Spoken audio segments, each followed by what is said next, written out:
上天俾啟示我啊，我想打翻波。我淨係想打羽毛球。我哋坊間咪講過啲咩啊？我哋3個要重新做人啊！大哥，丹哥，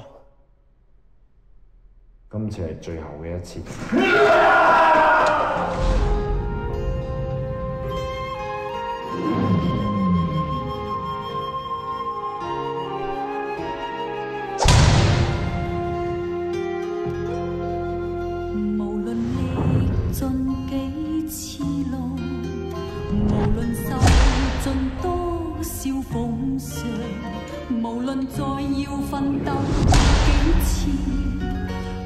點解你要揀打羽毛球啊？點解你要揀一樣自己唔得嘅嘢咧？咁你點解要打返羽毛球？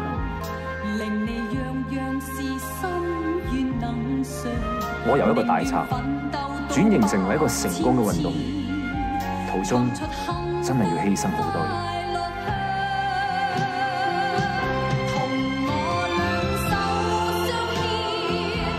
大師成日同丹哥講，由呢一分開始，係咁追，係咁追，一定可以反敗為勝。當初打劫又係你教嘅，打羽毛球又係你話嘅，點解我哋要咁做啊？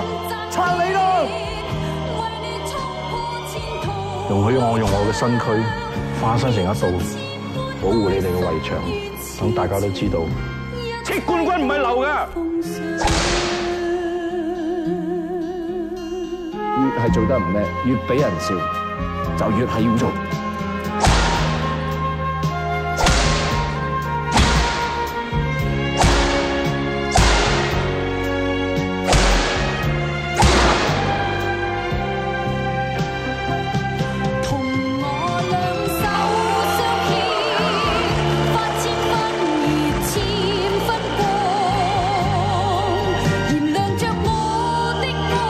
留低